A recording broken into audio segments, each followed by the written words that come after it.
Hi, good evening, everyone.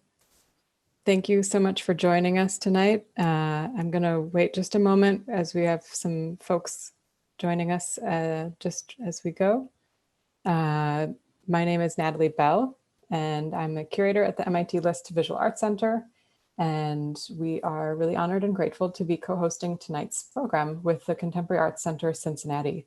This evening is the fourth of 8 sessions that are organized and convened by Shifter, which is a journal co-edited by Avi Alpert and Rit Premnath. And I wanted to say that the List Center's partnership with CAC is one that came about because we're both preparing exhibitions with Rit for the spring and fall of 2021. So on behalf of both the List Center and CAC, we want to welcome anyone tonight who is new to either of us and invite you to check us out on Instagram or Facebook or our websites. And for those of you who are new to Shifter, Shifter is an issue-based journal that I would say occupies a kind of fun space between contemporary art and experimental writing and critical theory. And each journal issue typically results from a series of public dialogues on a particular subject. So in this case, that subject is waiting. And Shifter was founded by Rit in 2004 and is currently co-edited by Rit and Avi, who will introduce our talk tonight and our speakers. Before I pass it off to them, I just want to mention that we are recording these sessions. And for those who have missed any of the prior sessions, you can check them out on our YouTube page. And you can also revisit tonight's program on YouTube in about a week or two. So with that, I will pass it off, but thank you again to everyone for joining us. And I'm really, really excited for what we're gonna see in here tonight. Thank you. Thank you, Natalie, for the introduction, and thanks to Amara in absentia, and also everyone at MIT and CIC who's made this possible, especially Emily Garner and the robust tech staff. There's many people in the background, Nick who's doing the IT head tonight, and Stacy doing the captioning especially, but really thanks to everyone. It's a really I'm really excited to have Kameelah and Mustafa here. Rit will introduce them in a second. I just wanted to say an extra word or two about Shifter, what we've been up to, and what this series is. As Natalie mentioned, we're kind of working between public discussion and writing. And so for the last 6 years now, we've been doing these events where we look at the elements that are not necessarily foregrounded in the kinds of themes that we are talking about. So for example, we did a session on language and what words might mean. So not just the particular content of language, but how we can talk about them, what kinds of meanings we can generate together, called the Dictionary of the Possible. And then we looked at, again, not just the content of learning, but how we learn in a series called Learning and Unlearning, that we did for the last few years at Art in General. And so this new series, we were thinking about, again, kind of what is the infrastructure around us? What are the themes that help us understand not just what's happening, but kind of the interstices, what's between things. And Rit has been thinking for a long time about this theme of waiting, which obviously right now is a very pressing issue, both the kind of hope of waiting that I think we all probably experienced a small slice of in the past week, that waiting can produce some change. But also the cruelty of waiting, depending on the condition in which one is waiting, what one is waiting for. And so we invited a series of speakers, and we put out an open call for people to send us their thoughts and their reflections. And so tonight we have Kameelah and Mustafa, and I'll turn it over to Rit to introduce them. And then they'll give short presentations followed by kind of back and forth, responding to each other. And then we'll open it up for any questions from people in the audience that you can put in the Q&A. Okay, thank you. Hi, everyone. Yeah, we're really thrilled to have Kameelah, Janan, Rasheed, and Mustafa Faruki speaking today. Kameelah will speak first and Mustafa next. And as Avi mentioned, we really always excited for our audiences to not simply be an audience, but to be participants in the discussion. Zoom creates a bit of distance, but please use the Q&A function and to write in your questions, and Avi and I will read them out and include them in the conversation. I'm going to introduce our speakers tonight. Mustafa Faruki is a founding partner of the Lab for Architecture, a design practice that has completed work for a number of institutional clients, including desire, memory, irony, alienation, humor, vulgarity, and loss. Projects by the Lab have been installed at or received support from the Drawing Center, the Lower Manhattan Cultural Council, the Norwegian Ministry of Culture, and the 2019 Triennale di Milano. In 2017, the Lab was awarded the League Prize for Young Architects by the Architectural League of New York. And in 2020, the firm's work was acquired by the Museum of Modern Art for its permanent collection. Kameelah Janan Rasheed is invested in the shifting ecosystems of Black epistemologies and the agile relationships between the varied modes of reading, writing, archiving, editing, translating, publishing, reflecting upon, and arranging narratives about lived Black experiences. Rasheed has exhibited at the 2017 Venice Biennial, Institute of Contemporary Art Philadelphia, Pinchuk Art Center in Kiev, the Brooklyn Museum, Queens Museum, New Museum, Studio Museum, Bronx Museum, the Brooklyn Library, the Schomburg Center, and the Kitchen, all in New York, amongst others. She's the author of 2 artist books, an alphabetical accumulation of approximate observations, published by Endless Editions, and No New Theories, published by Printed Matter in 2020. So with that, I'm going to invite Kameelah to kick off our session tonight. Thank you.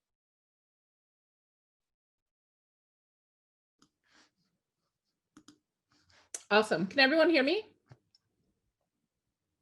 Great. So thank you so much for having me. I'm going to go ahead and share my screen so we can all see what's going on. As was already shared, I'm Kameelah Janan Rasheed, and I'll be sharing about issues related to waiting with regard to uncertain death and life extension. So we're just calling this a brief offering of sprawling curiosities, the refusal to wait for uncertain death, and adjacent life extension efforts. So just to get started, I like to always provide the premise or preamble that,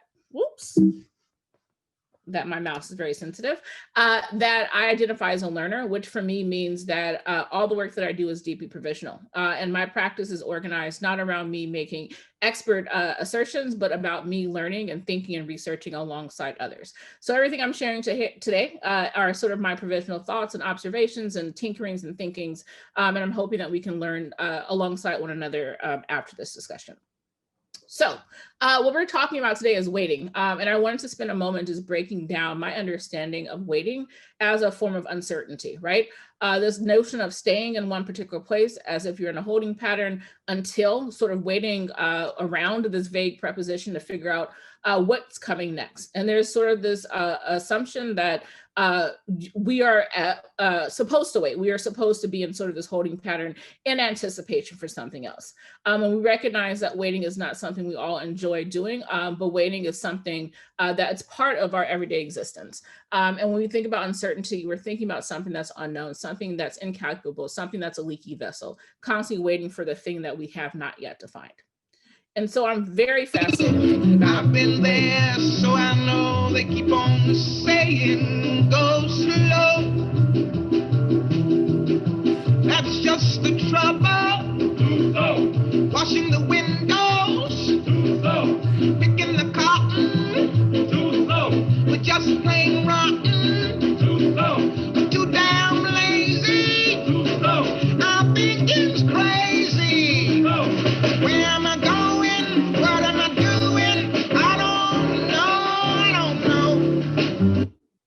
And I wanted to start with this song because I have referred back to the song so many times in my practice over the past 5 or 6 years, because I think this song by Nina Simone, Mississippi Goddamn, talks about a certain type of existential waiting for to receive human rights, waiting to not fear for death, waiting for this sort of humanity, right?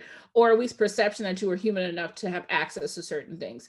And so, in thinking about waiting, I think it's important to identify the ways in which waiting is not a universal playing field, that certain people in certain communities are asked to wait in ways that other folks are not asked to wait. And so part of today's discussion is thinking about who is trying to escape death and who may not be trying to escape death, and ways in which the notion of waiting and uncertain death and immortality can be different as you're thinking about the lived material conditions for different groups of folks. So I wanted to quickly just refer back to a couple pieces of my work. Whenever I do presentations, I recognize that I'm sort of circling the same thing over and over through the same, through different bodies of work. I'm constantly sort of tinkering with this question around arrival and proximity and sort of this notion of waiting. So this is an image from a large banner that was at the 2017 Venice Biennial, where I was asking this question, are we there yet? Think about these questions of proximity and destination and relative comfort. These are pieces of text from a project that happened at Rice University earlier this year, which called Perhaps There's No Sequel or Prequel, right? And thinking about this notion of perhaps there's nothing that comes before this or nothing that comes after this.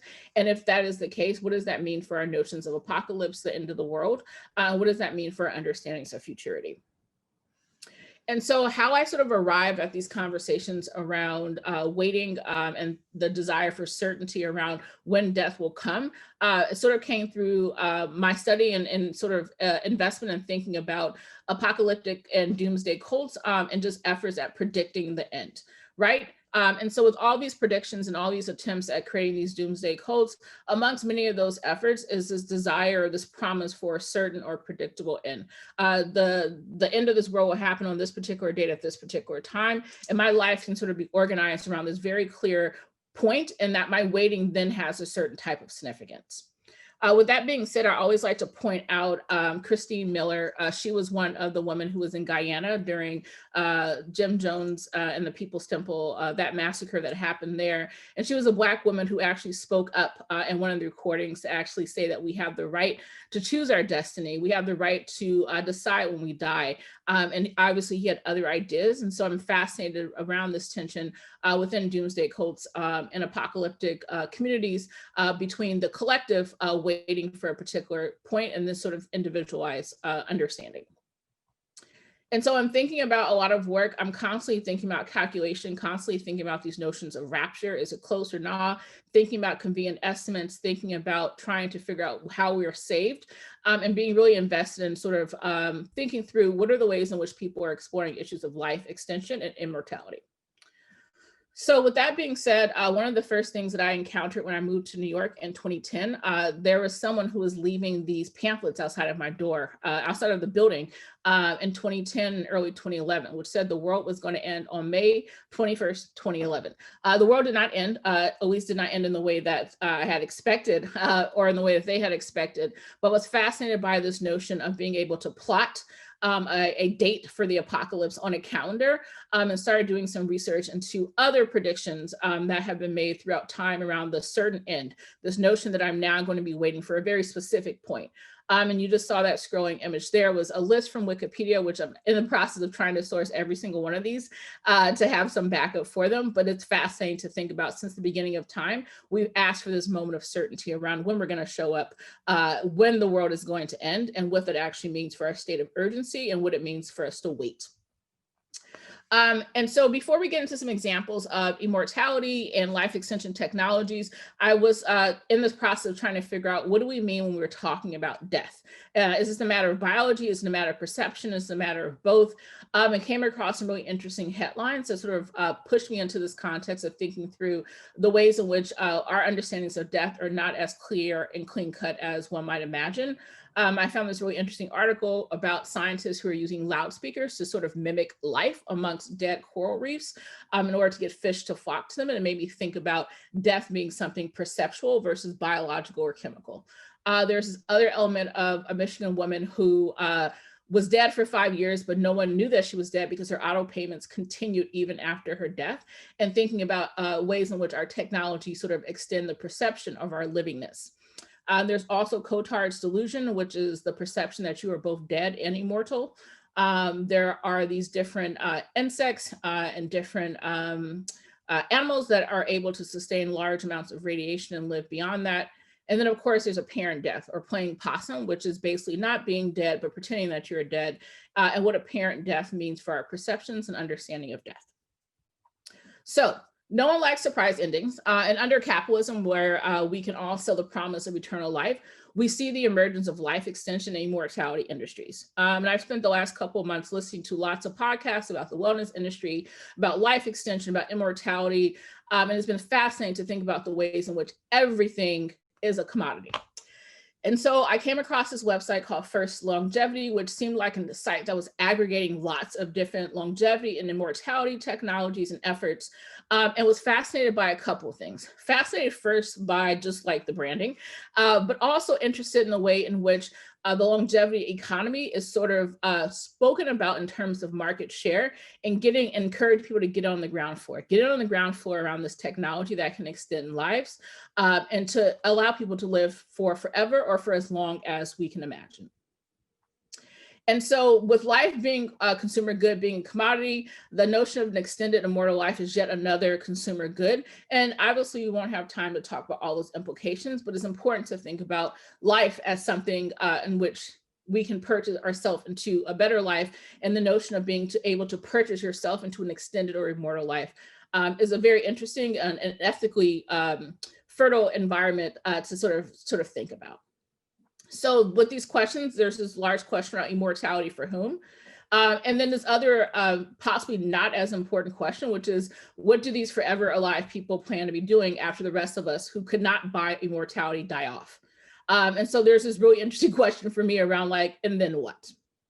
So let's actually jump into some examples. As you guys know, this is a blitz presentation. I have 10 minutes to present months and years really of like sprawling research on things that I've been finding. So when I talk about immortality, I'm thinking about literal efforts to live forever, but also thinking about adjacent life extension technologies. And I've created these three imperfect categories: biological technologies that provide exemption from biological death, or from the death of biological material like semen or sperm. Then there's digital and virtual, life extended through digital and virtual substrates and interfaces that represent the biologically dead in some capacity. And then finally, material, life extended through material culture and objects that represent the biologically dead. So let's start here, biological. I'm just gonna literally blitz through a couple of examples that I found the most interesting in this research. One of the first ones that I've been reading about for a little while is called Ambrosia, which is a blood plasma transfusion company. This company was started on the premise that by injecting the blood plasma of young people between the ages of 16 and 25 into the bodies of older people, that these would provide them with immense health benefits. 1 liter is $5,500, 2 liters is $8,000. The FDA got on them because they felt that they were doing some very, very unscrupulous things, and they reemerged with different branding and are still operating in some capacity. One thing you'll notice is a lot of these organizations and a lot of these startups are emerging out of Silicon Valley. Being from East Palo Alto, which is in Silicon Valley, I'm fascinated by what comes out of California and out of Silicon Valley in particular. Next, we have bunkers or doomsday architecture. I first came into this when reading an article in the New Yorker around doomsday prep for the super rich. And this was organized around what very rich people are doing, again, Silicon Valley, New York and beyond, to get ready for the collapse of civilization. And this is sort of organized around the notion that I will extend my life by basically building a bunker where I will be able to survive through any type of apocalyptic event. So you see sort of the emergence of real estate an architecture industry that's organized around building these types of facilities for super rich, and also identifying land and real estate holdings that could be converted for these purposes. There's also posthumous sperm retrieval. This is from a paper written in 1980, which is organized around the exact method. You need to do it within 40 hours, but basically the notion here is not that the biologically dead are persisting, but that through the extraction of sperm within those 40 hours, that their DNA or genetic material can live on through someone else. And so this is not exactly life extension, but it's part of fertility communities that are organized around thinking about longevity in terms of better technology to preserve genetic material. There's Timeship. Timeship is the architecture of immortality. This particular gentleman, Stefan Valentin, was interested in building a center or a hub that would be the sort of center place for innovation around immortality. And he thought about the use of sacred geometry and timeless building, as he says, that poetically incorporates symbols of birth and rebirth that have recurred throughout human civilization. I'm sure many of you guys have heard about transhumanism and biohacking. This is a movement that's organized around humans plus, the idea that we can augment and escape aging and disease through these augmentations through our technology and through DNA and gene hacking. Which leads us to our dear friend George Church over at Harvard, who a few years ago, I think, was published what some people are calling the transhumanist wish list, which is where he identified several genes and the protective resilient effects and the potential negatives. So for people who are playing around with CRISPR and other gene hacking efforts, they have more information on specific genes that can allow for particular advantages.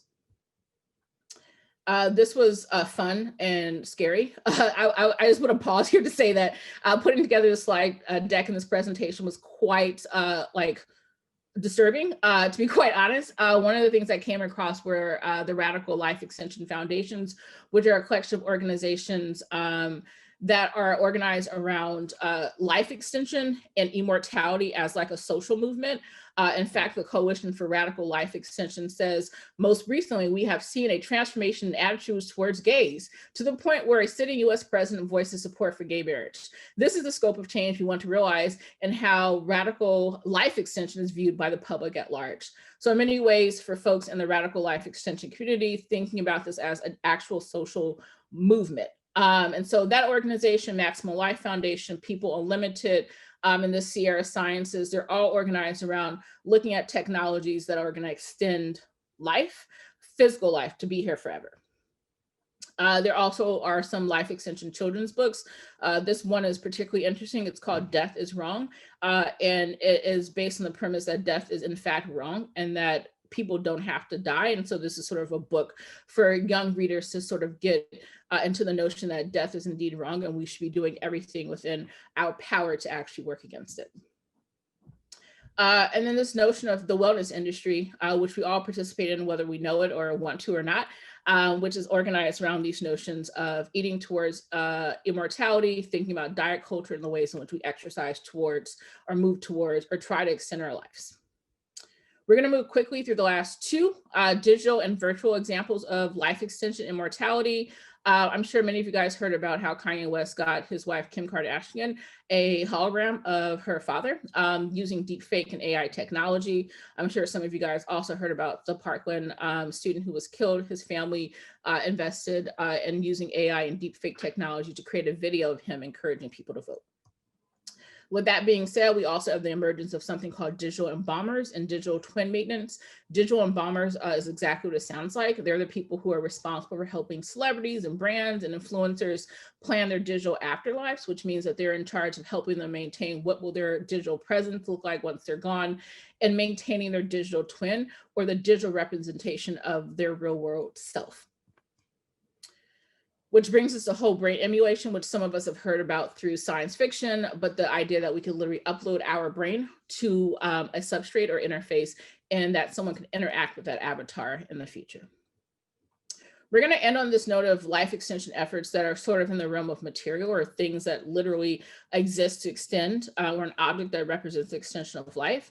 One of the things that I came across I was most excited by because it was so simply fascinating to me There's a Dutch designer named Mark Sturkenboom who created something called a memory box, which included a dildo that had an urn of the ashes inside of it of a deceased person. The notion that the extension of their life is through an object that provides pleasure, and that object is not actually the person who has passed, but it represents a sort of engagement. So the extension is not through the person being there, but an extension of a material object that is a stand-in for that person in a very tactile and somatic way.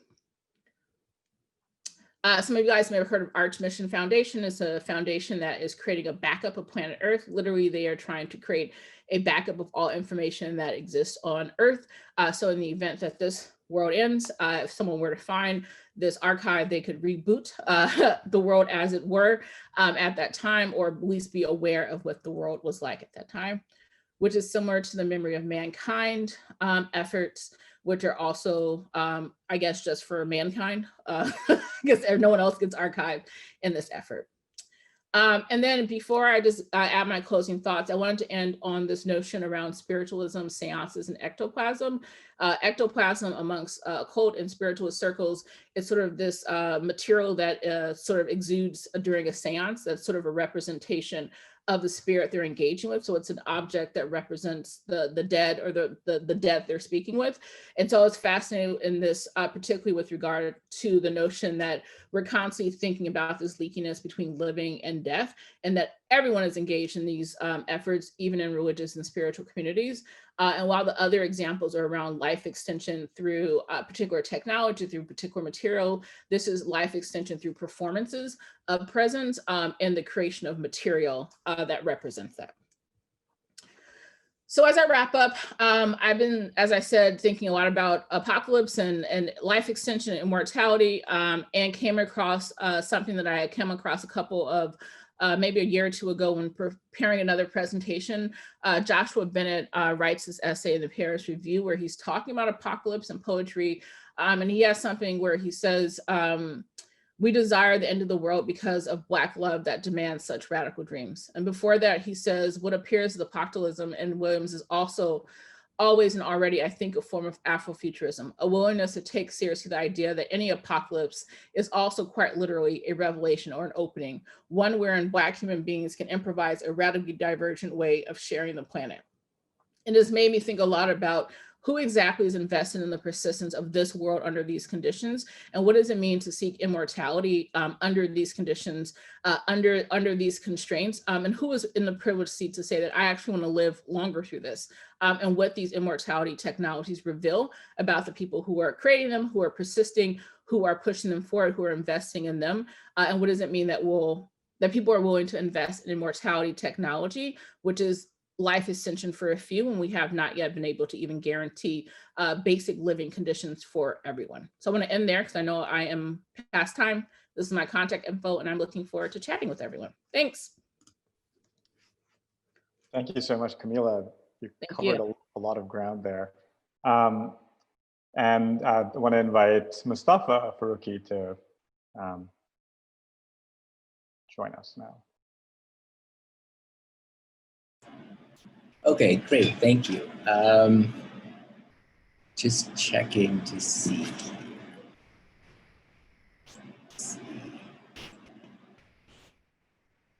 Okay, can everybody see the celebratorium screen? Okay, I hope so.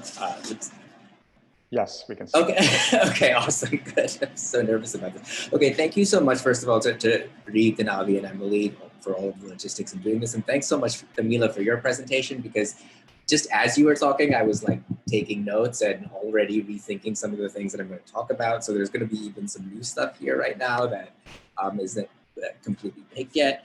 But what I wanted to talk to everyone about today was actually, let me just do this here. Sure. If,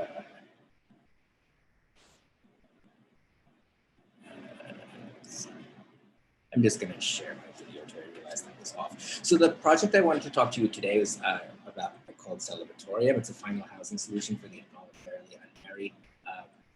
And it's in multiple locations in New York State. It's an architectural proposal that I've been working on. But before I get into that, and I just want to think about some of the things that Kameelah talked about. Kameelah, you mentioned desire and the promise of a certain end, and I think that that's so important to this project, and it's made me sort of think about it a little bit more. And a lot of the Celebratorium project is inspired by Urdu poetry or love poetry from South Asia. And in that type of poetry, the poet is always talking about desire, oftentimes talking about waiting, and sometimes talking from the grave. So they're looking back at their life as if they're already dead. And I want to just, if you'll humor me, because I'm such a bad translator, there's a very famous a line that most people in South Asia will recognize by the poet Mirza Ghalib, "Ye na thi hamari kismat ke visale yaar hota, agar aur jeete rehte, yehi intezar hota." And that basically what the poet there is saying is that, you know, it wasn't in my destiny to meet my beloved. Had I lived longer, I would have waited longer. And so there's a relationship between desire and waiting that I think has already picked up on that, you know, I think could be interesting for discussion. So I also wanted to think a little bit about the work of Audre Lorde, which actually was brought up in this forum a couple of weeks ago. And it was the idea about the erotic versus the pornographic. And a lot of times those things are misplaced in terms of their adjacency. But and what Audre Lorde talks about is that the pornographic is oftentimes it's sensation, it's deprived of feeling. And I'm just going to take a quote from out of here. And I've never presented this actual this reading with this work, but I think it's an experiment. So I just want to test it out. And what happens when we talk about sensation without feeling is, and this is what Lorde is saying, is for once we begin to feel deeply all the aspects of our lives, we begin to demand from ourselves and from our life pursuits that they feel in accordance with that joy which we know ourselves to be capable of. Which is why Lorde says the erotic is actually quite dangerous for a lot of actors, and which is why it's inflated the pornographic, which again, to relate to what Kameelah was talking about, can become something that is just a commodity. Okay, so in talking about Celebratorium, I want to quickly discuss this work that most of you probably know. It's Madness and Civilization by Michel Foucault. And in that, he talks a little bit about madness and its history, the history of insanity, and the sort of isolation of the insane. And so here's just an image that's talking about the Ship of Fools, which was basically, you know, in the Middle Ages, before the rise of insane asylums, the insane people were just allowed to sort of, they kind of sailed around on these ships and rivers in Europe, and then they came off, and when they came off the ship at a town, it was almost like a festival type of atmosphere, and it was fun, and people enjoyed, and they had performances and eat and drink, and then these fools, the Ship of Fools, would depart. And at some point, what happens is that the insane start to be actually architecturalized in insane asylums. And Foucault relates this to kind of the decline of leprosy and leprosariums, and that leprosy, people weren't getting leprosy anymore. And so leprosariums or leper colonies were becoming empty. And of course, Foucault is like sort of the ultimate conspiracy theorist. And so you can be critical of this reading and this type of view, but his idea was that society needed to isolate people. We've always had a desire to ostracize people, to sort of separate people as abnormal and put them in a state of permanent waiting for something so that we can call ourselves normal. And so the lepers actually get replaced with these people who, you know, used to go around in these fools who were in these ships. They actually got put in these state hospitals that once were leprosariums. There's also this issue of charity and control. So when we think, I'm the child of a prison psychiatrist, and so, you know, I've thought a lot about of psychiatry as a profession and what it means and its history, just because of my own relationship to it. But you know, there is this idea that, you know, we're going to help you out, but we're going to isolate you and control you at the same time. On the right side, you see an image of the Buffalo State Hospital, which is now a luxury hotel by Henry Austin Richardson. And in that hospital, you know, there were people who were put there because they were insane, but they were also actually put to work, and their labor was collected and then distributed. And here are some sort of photos of these people who were in that hospital, who also sort of their work. One last thing before I get into the project was the issue of ostracism, which I discovered later on after this project. The origin of the word ostracism is related to the Greek word for pottery. And that's because back in ancient Athens, there wasn't actually, paper and cigarette butts and used condoms lying around in the street. There was actually loads and loads of pottery. And this pottery, which was broken pottery that was sort of lying around, it was actually used to occasionally hold an ostracism where people would get together and simply decide that they didn't want somebody in the town and they wanted to ostracize them and remove them from the town for a certain period or perhaps permanently. So this desire to isolate people and put them in a state of permanent waiting is actually something that's actually important. And this is, the idea of somebody kind of being ostracized for various reasons around. So getting into the project now, I want to start with the request for proposals. And this is an RFP put out by the Office of the Mayor for Housing Aloneness Initiative. And it's designed proposals for supportive housing to shelter the unmarried, unloved, unwanted, or otherwise permanently alone. And I'm just going to read it to you from here to have it. And like all good RFPs, this one rhymes. And so this is the solicitation that sort of asked us to create this project.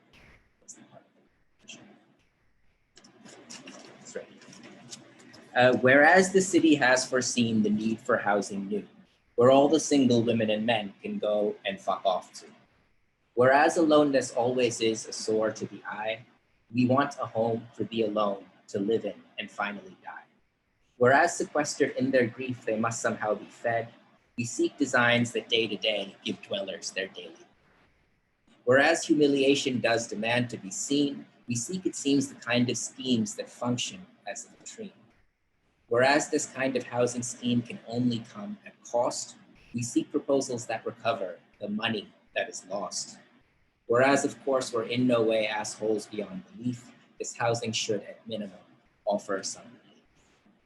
And so our strategy for responding to this RFP was, one, these people who are alone, these miserable people who are single, they're complaining all the time, no one wants to listen to them, talk about their aloneness, which actually might describe a lot more of us right now than when this project was created. First, we'll isolate them, then we'll provoke them, then we'll collect sort of the results of that provocation, and we'll distribute those results. And so now just getting in, this project has about 60, 70 drawings attached to it. So I just, in the interest of time, I'm just making some more so you to get the basic idea of it. Here's a plan of one of the celibatorium.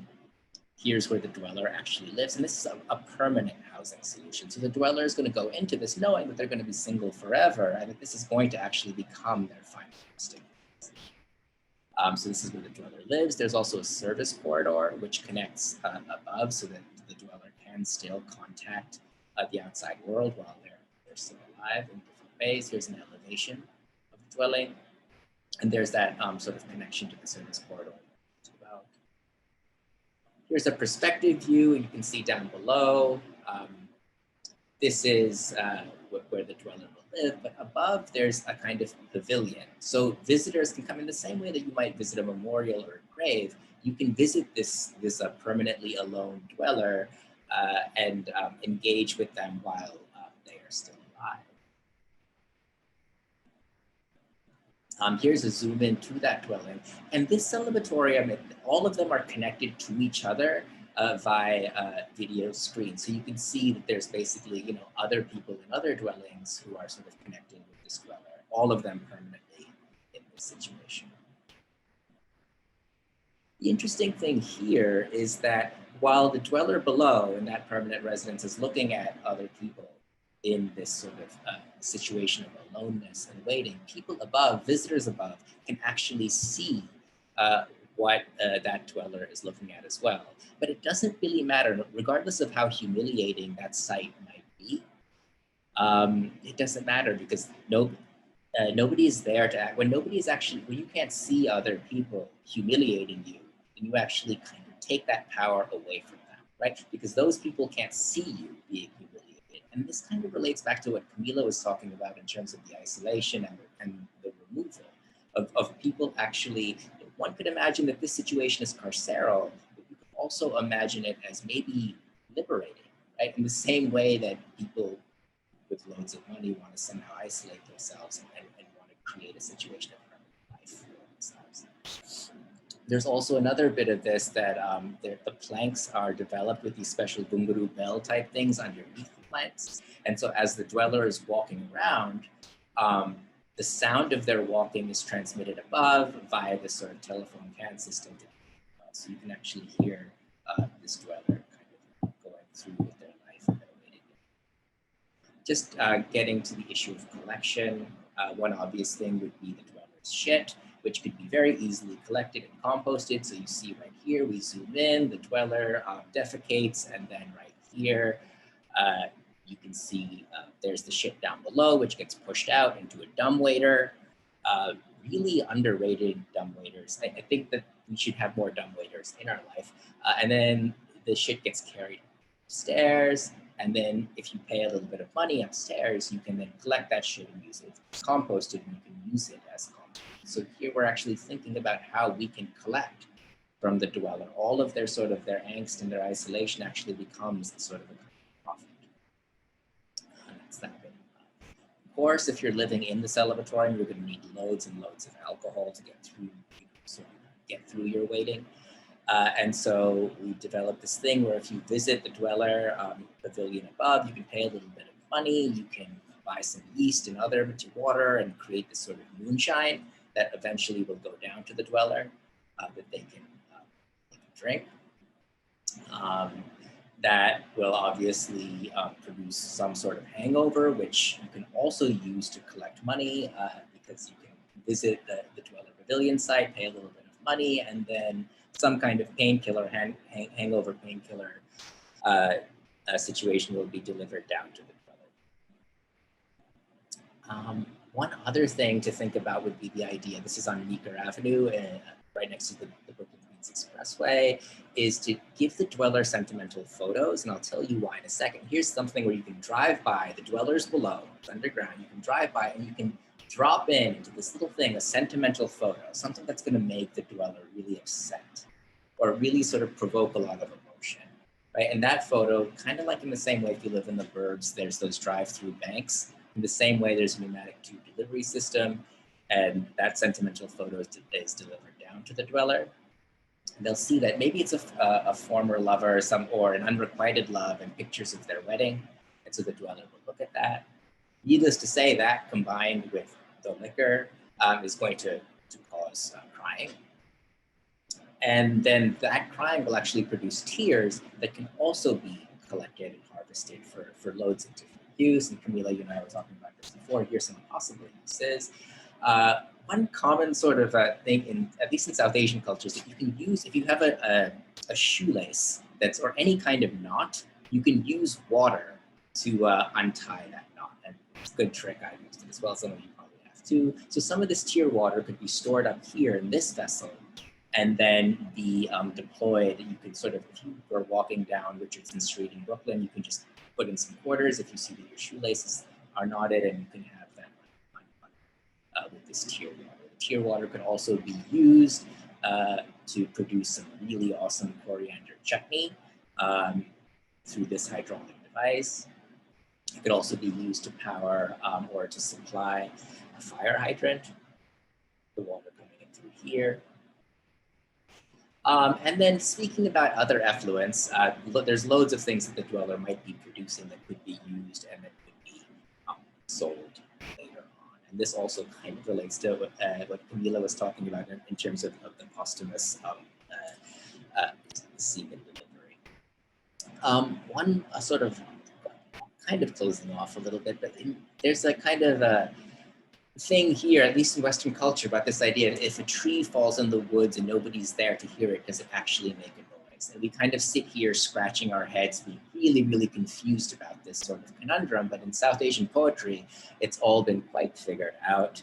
And what the poet Mirza Ghalib says is, "Kehta hai kaun na laye bulbul ko be-asar, parde mein gul ke lakh jigar chaak ho gaye." Who says the cry of the nightingale goes unheard, right? Behind the veil of the rose, there are 10,000 broken hearts, right? So even if you think no one's listening to your pain or no one's listening to your suffering, you can actually go to this little booth in McCarran Park, very well lit. There's a microphone there. And if you feel like nobody's listening to you or nobody cares about the grief, that actually the dweller in our celebratorium, they will listen. But, and your grief through this microphone will be delivered down to the dweller to this headset. And so your grief doesn't go unheard. The falling tree actually always will be heard. Situation. Here's just a just to sort of close off right now, there's also kind of a ceremony related to this that, so, before you actually enter this dwelling, you'll be picked up, and it kind of almost a kind of a wedding style fanfare, and this thing, and it actually, this is the thing that will deploy you into the underground dwelling. So, and then just kind of ending with this, that's kind of the beginning of your sort of situation. That's all I have for right now, so I'm just going to stop the share. That was actually pretty quick, and maybe I could have even showed more, but I wanted to kind of go through it really quickly, and then maybe we could leave more time for conversation. So thank you. Thank you so much, Mustafa. Maybe we could bring up Kameelah and Avi as well onto the screen. Wow, those are two packed presentations, and I think I want to start off by just giving you both a moment to respond to each other, although I feel like the two presentations are so kind of interestingly intertwined. And I don't know if Kameelah, you wanted to jump in with some thoughts.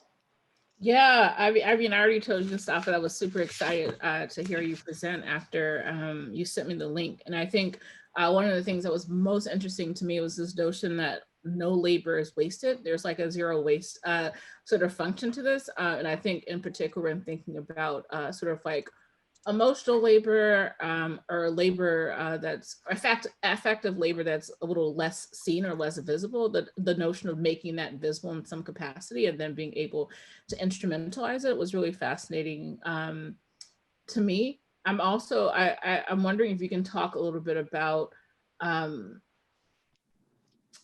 your decision to sort of think about giving other people the option to produce moments of grief or mourning or sadness for the folks who are underground. I found that to be particularly interesting, and I'm wondering if you talk a little bit about that.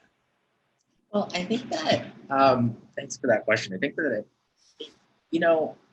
it goes back to this idea, what both Foucault talks about a little bit, is this idea that when we, with these leper colonies and with these insane asylums, and now with state hospitals, which are being closed down because we have now sort of a protocol of, we're closing down state hospitals and taking people who are, with mental illness, kind of dumping them into prisons. We find that much cheaper and actually more lucrative. That it's not enough to actually isolate somebody. We need to actually see them in their position of waiting or in their position of unending desire, I think. And that idea that we need to actually look at it, we need to know that somebody is being separated out, maybe because of some sort of fulfillment on our own, or maybe, there's some kind of comfort that's attached to that. You, though, like in your presentation, you talked about how the sort of the fabulously rich want to build this architecture that isolates themselves. But why do they, and I'm curious because you've done the research on this, why do, that's a chosen isolation, right? So why, if you're going to live forever, from the research that you've been doing on this, do you actually feel the need to separate yourself out? You also, I read that sort of the New Yorker article that you forwarded, got some of these ideas from. And even as these people have isolated themselves, they're creating these architectures that include mist and clouds and things like that, almost like they want to live forever, but they're creating a totally alternate reality for themselves, like they're dead. So I don't know, maybe you could talk about that a little bit. Yeah, and I'll say that I've been looking at this for several years, and sort of these sporadic episodes of like something happening and then me being like, oh, I need to like cue back into this. And this probably gave me an opportunity to think a little bit more about this. And with regards to the isolation, the one thing that I've been thinking a lot about is that it seems like, not an expert, the folks who are involved in these efforts have already found ways to isolate themselves already. And this just seems to be like the next stage of that, right? So for a lot of the people who are already in sort of gated or selected communities, or people who are already in fields are with sort of intellectual communities that are not mainstream at all. They're already isolated. And so for me, it doesn't seem like this is too much of a stretch and then say, I'm going to physically build an environment that then allows for me to sort of live out and to like enunciate that further. I think there's also this element for me of thinking through these spaces as like mini utopias, right? Like the notion here is that anyone who wants to participate in this version of life can participate. And if you don't, then you'll probably die in the apocalypse because you don't have a bunker. So it's fine. And we won't have to deal with any people who have any alternate points of view about that.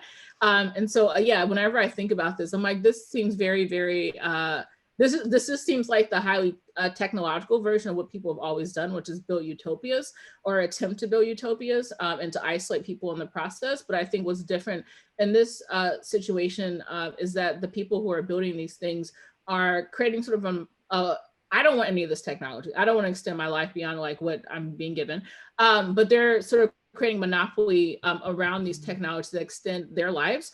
And that was why one of my questions was like, what happens when all of you guys, like when the rest of us die off because we couldn't extend our life to 162, like, what are you going to be, what are you guys doing? Like talking to each other about how to extend your life again? Like, I actually don't see the end. Like for me, the notion of an end is very fascinating and comforting because I'm like, oh, at some point it's over.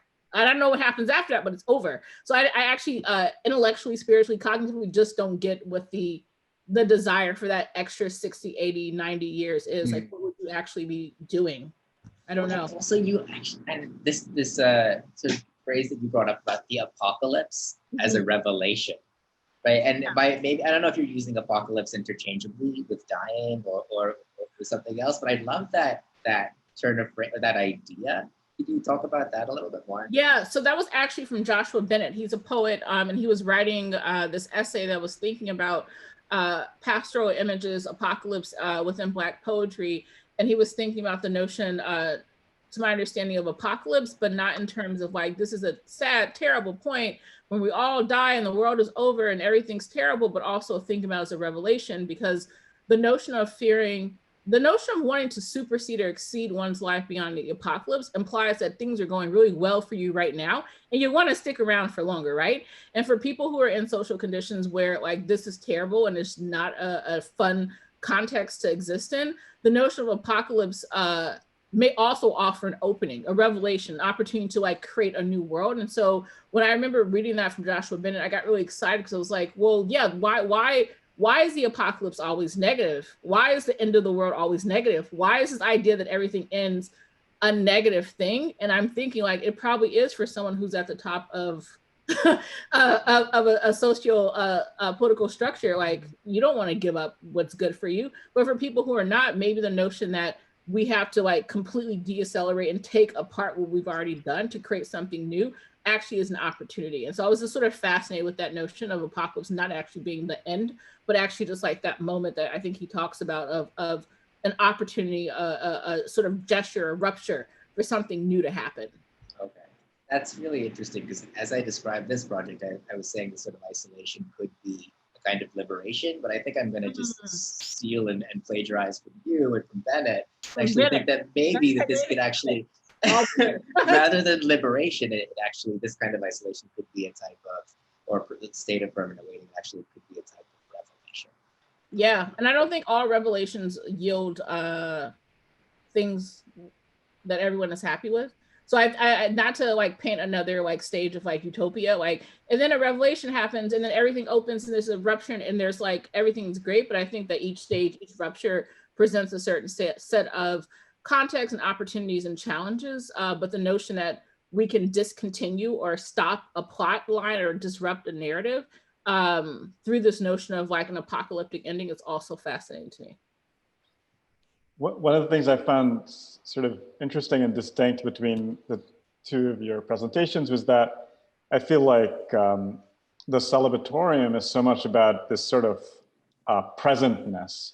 It's a kind of insistence on the now as just sort of ongoing and unfolding, and this kind of maybe way in which sorrow and eros kind of commingle in a very strange way. There's this body that through its separation becomes in some ways eroticized, but also becomes a receptacle for suffering and sorrow. Whereas with this notion of like the end and the beginning, this apocalypse, I guess, and rejuvenation, the process of the present, like whether that is, what is it, like blood transfusion or whatever, the process of the present is more a kind of preparation for a future when there will be a beginning, you know? So there's an avoidance of the present in the kind of apocalyptic thinking. Mm-hmm. Yeah, there was one article, and I can't remember what it was, but it was talking about the present, basically what you were saying, the present becoming this incubation stage where you're so obsessed with what's going to happen next that you're basically just like constantly in preparation. So like, I want to make sure my digital twin is exactly what it needs to be. So you're not actually living, but you're just sort of preparing for your digital twin to be what you're going to be in the future when you're not here, which is sort of a fascinating way to think about waiting too, like waiting to live until you're not living, but only living through a digital interface, which seems terrible actually now. I'm like saying it a lot more. No, absolutely. I think that sort of waiting and that desire to see, like in your words, Kameelah, like what I'm going to become, like what will I be? But then, you know, this is something that loads of poetry talks about this, that desire, that waiting actually is life. And the poet John Donne actually writes about this too. Yeah, when he talks about his letters to his wife when he goes away from her, and he describes the two of them as two legs of a compass. And he ends that letter saying, "Thus wilt thou be to me when I must, like the other foot obliquely run. Thy firmness keeps my circle just and helps me end where I begun." He's constantly circling around her, but he never actually will be with her. And that actually state of waiting and desire actually becomes his life. And there's another sort of a cliche about the moth and the flame, that the moth circles the flame and it circles the flame, and that desire of the flame is the moth's life. And when the moth actually finally touches the flame, it's extinguished, the moth dies. And so this desire, this waiting, this circling is actually sort of the stuff of life. That is the present, and that it's kind of, but like you're saying, it's kind of one, you know, it's nice to think about like in one way, but then on the other hand, it can be a little bit sort of anxiety and anguish causing. Yeah, I really like that analogy. And thank you for bringing up John Donne. My favorite. Yeah. And also a poet pornographer also as well. Oh, you remember The Flea? I don't know if you remember the poem The Flea. I remember reading it in AP Lit, and I was like, what the hell is this poem about? And I kept reading and I was like, oh my goodness, John It's Donne. all about sex. It's all about sex. That's the entire poem. Yeah. He uses the flea. We have a few comments from the audience who are here. There's people out there. And I might read a couple of them, and we can you can weave them in here. So I'm going to read like 3 of them. Melinda Gardner says, "I feel as if especially African Americans and women are waiting for equality without any promise of a goal to be achieved. We need to address this right now." Sinem says, "What happens to the isolated during an apocalypse?" I think they're thinking, well, I'm not sure. Will they know the world ended? Yeah. Without the outside visitors, could they still access their moonshine? And I'll pose one more from Diego Gerard, who's going to present in a couple of weeks. Question for Kameelah. In your research in terms of life extension, in very realistic terms, where do you place the idea of gerontology? Also, shouldn't we embrace death rather than defy it? Wow, sorry. So yeah, I put a couple of thoughts out there for you to. Yeah, I'll jump in really quickly. So I'm Muslim. I grew up Muslim, still Muslim, and I remember as a kid we talked about death like pretty openly. Like you could just die at any point. Allah could just snatch you up. And so for me as a kid, there was never a sense of like persistence. And I remember one time I had really bad sleep paralysis, and my dad told me some story. He was like, "Oh, don't worry.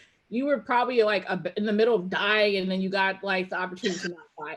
And I'm like maybe 8 or 9, and so like I'm like sitting here thinking, and I think he was just trying to scare me. He was being goofy.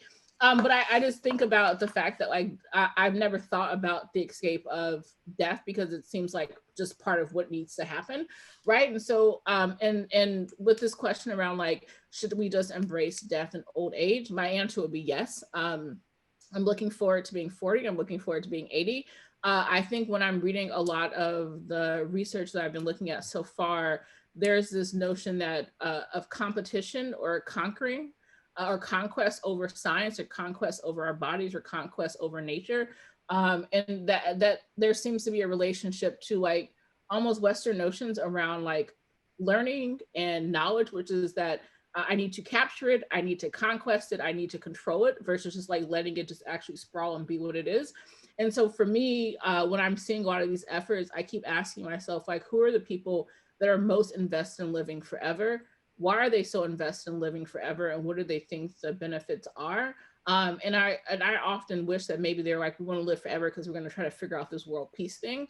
But it's never, not that I've read so far about world peace. It's about like, we all just live forever because we want to push limits. We want to see how long we can live. We want to prove a point.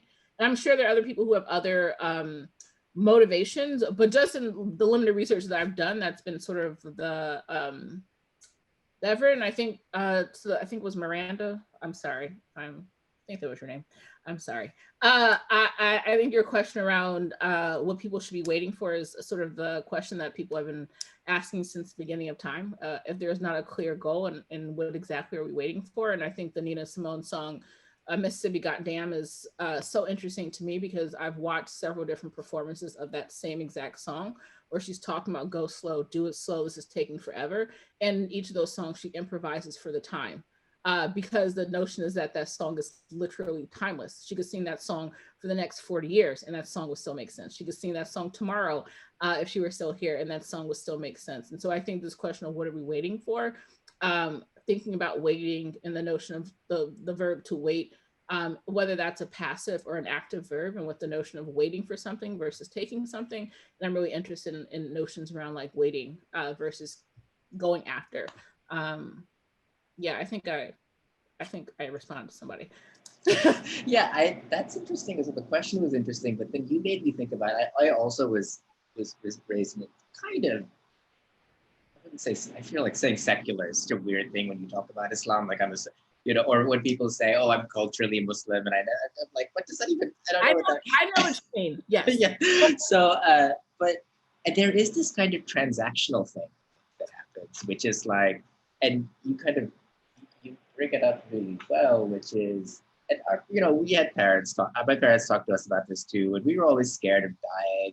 But then there was also the other side of it, which is when I was older and I was talking to some of my cousins who are very religious and saying to them, you know, like I just kind of admitting that one of the reasons I've kind of walked away from Islam is this issue of like what's going to happen after you know, as if that could somehow, I don't know, but there's this idea, and I was talking to my cousin about this, and then he said this, you probably heard this too, Kameelah, that you can take all of the drops of water in all of the oceans in the world, and God's forgiveness is more than all of that. Kind of trying to bring me back into the fold. Right? Yeah. And so it's sort of, there's this sort of transactional quality between life and death in terms of like, you know, what I'm going to get, what I have right now. And so when you bring commodity into it, I find that to be really interesting. Just with respect to the question about what happens in case the world ends while you're in the dwelling. I don't know. I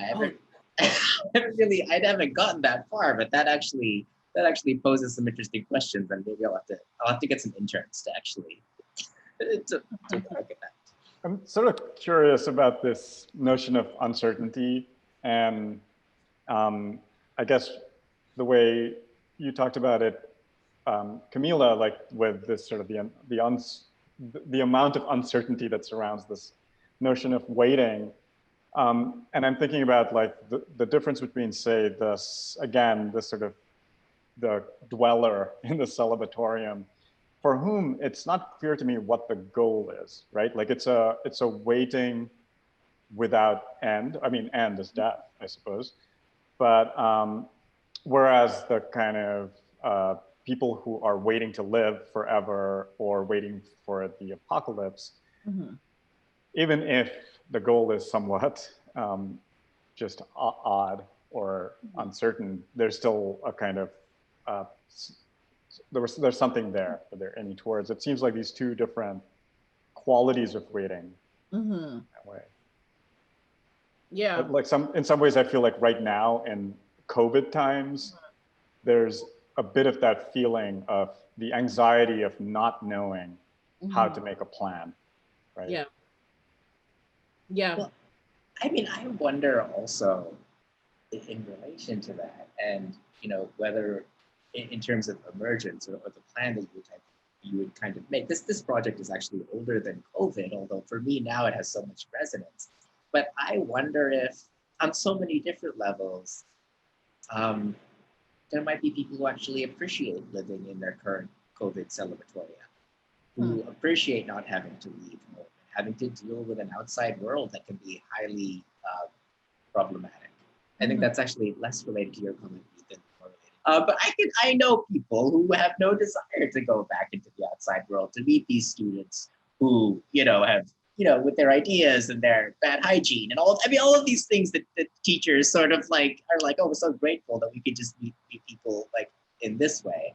And so, yeah, I guess but that's less related to your comment than more related to one of the questions. But I think, Kameelah, you wanted to respond to that as well. Yeah, I was just gonna say, when I was putting together the presentation, I was thinking about what it means to talk about any of this stuff during COVID, right? Because I'm talking about death, I'm talking about people who can buy their way out of death. And while we're faced with like a major healthcare crisis, so many crises, I'm talking about these people who have enough money to do research on like how to like hack into a gene to make their like arms better, right? And so, and thinking about your question around waiting, like what does it mean to make plans, or the notion of like trying to make a plan. This also comes back to like my Islamic upbringing, which is my dad used to always say, and this is in the Quran as well, which is like, we all plan, but Allah is the best of planners, which often like set me into like an anxiety spiral, because then I was like, well, I shouldn't just plan anything. I should just like walk out the house and just see what happens. And then that's not really a strategy. But I do think there's this question for me in times like this around the extremes of sort of engagement, right? Which is like everything feels out of control. So there's no need to try to exert any control or make any types of plans, or the opposite, which I think is more of my personality now, which is that everything is out of control. So let me budget and itemize every single minute of my day, because that is the element of control. And so I think I do wonder for the folks who are involved in these like life extension efforts, I'd be really curious to know in what ways they also engage with like anxiety disorders or things that are related to sort of like a fear around a lack of control,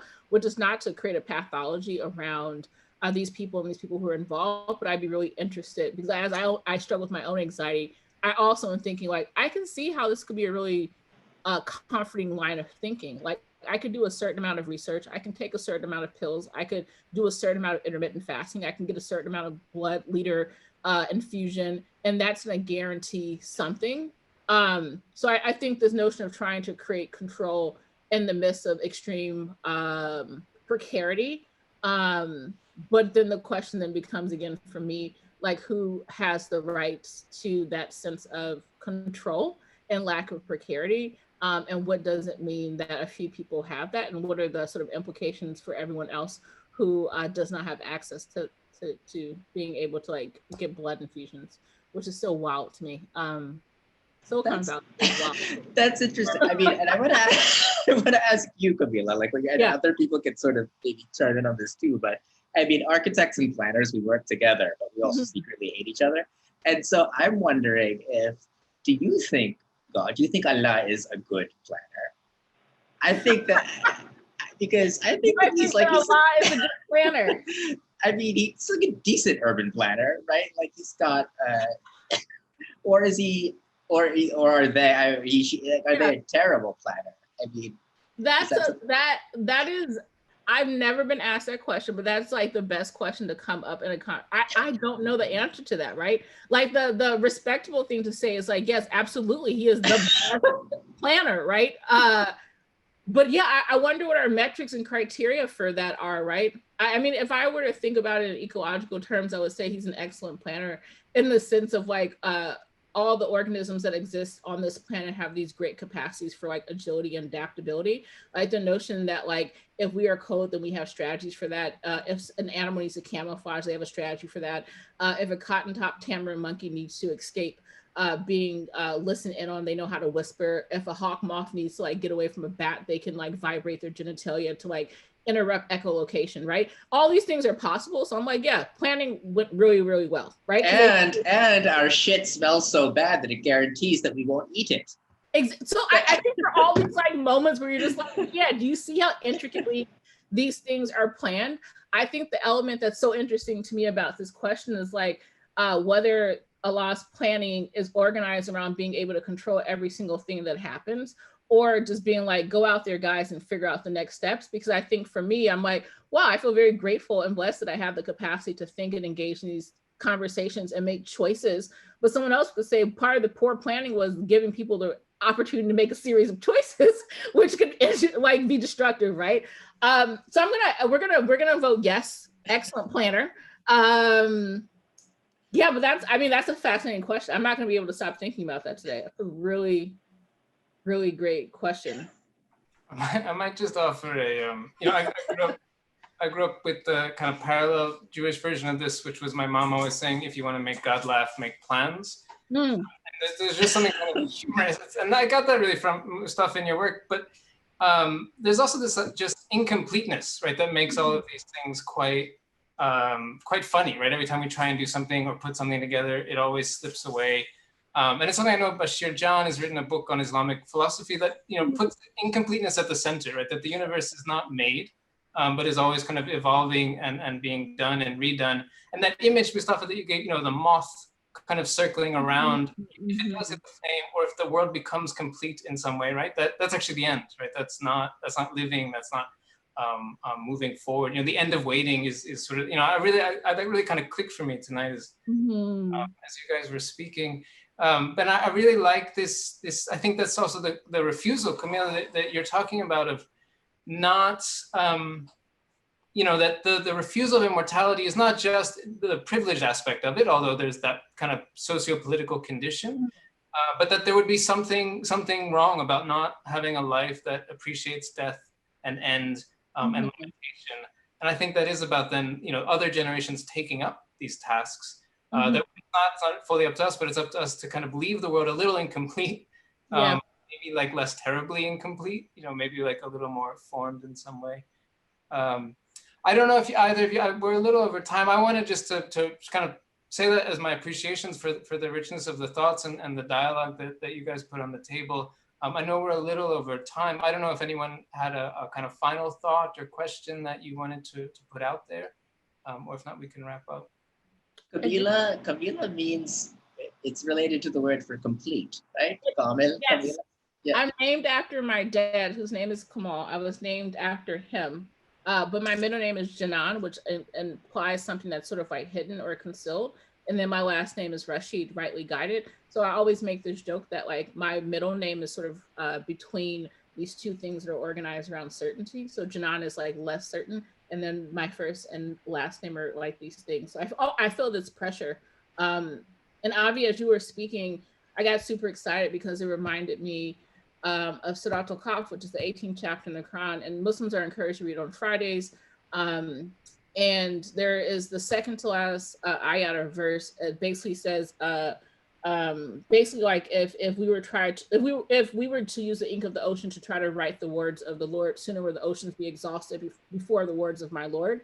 And it's sort of like this notion of like, as soon as you think you've written every single sentence, like more stuff is going to happen where you're going to be sort of exhausted by that pursuit. And before that, there's a story between Qadir and Musa where they're traveling together, and Musa is asking Qadir all these questions, and Qadir is like, chill, like stop asking questions. And Musa just cannot. He just has to keep asking. They eventually part ways. But I always think about that story as this reminder around making this decision to engage in these pursuits and these journeys where we don't know where we're going, but we're just going on this, this is proximation, right? This moth is sort of circling, right? Because as soon as you hit the light, as you were saying, Mustafa, it's done, it's over, you're dead, like it's a wrap, like nothing is enjoyable or fun. And so I keep thinking about the sort of the generative qualities of incompleteness, like the generative quality of an incomplete sentence, the generative quality of like an incomplete drawing, the generative qualities of anything that's incomplete or unfinished, and thinking about these life extensionists as people beyond the social, political, and economic implications end up missing out on a really beautiful part of life, which is sort of chance and serendipity.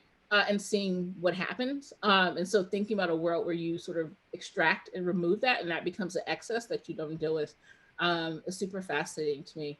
I also want to shout out our interreligious dialogue that happened by accident tonight. No, absolutely. I think that also, Kameelah, your slide about the "Are we there yet?" sums it up for me in a way. Because I, as a kid, we used to sit my dad, like, so desperate for us to be Americans. And so he took us on these Civil War tours. He took us to Gettysburg and Appomattox Courthouse and the Subaru, and like, I don't remember any of those things. I just remember being in the car, being like, "Are we there yet?" But that wanting, that desire to get to that spot is so much more memorable and life-giving than, and obviously you take some 8, 9, 10-year-old to Gettysburg, and like, we did go to Hershey Park and got a ton of chocolate. And that was like actually a destination that I remember. But like that "Are we there yet?" that you showed, I think it's very poignant in that way, because that "Are we there yet?" I think is that waiting is that desire, the stuff of life, that longing. Wow. Well, so much. Thank you both. This was such an amazing conversation. We could keep going. In the past, we used to get drinks after these, and unfortunately, we can't do that. But we'll have to wait for some time later to do that. But thank you both so much. I want to remind the audience to come back on December 3rd for a conversation between Diego Gerard and Margarita Sanchez Urdaneta, and see you all soon. So again, thank you so much to Mustafa and Kameelah. Thank you. And also, I just want to say thank you so much for organizing this. It's great to sort of like have this community and come to this like every couple of weeks and see everybody and actually have a sustained conversation about one topic. I think has been really helpful. And I wish, because there's all of these sort of things going on right now, lecture series and all of, particularly in architecture schools, about sort of anti-racist architecture and all of these things that people are climbing onto. But to have a very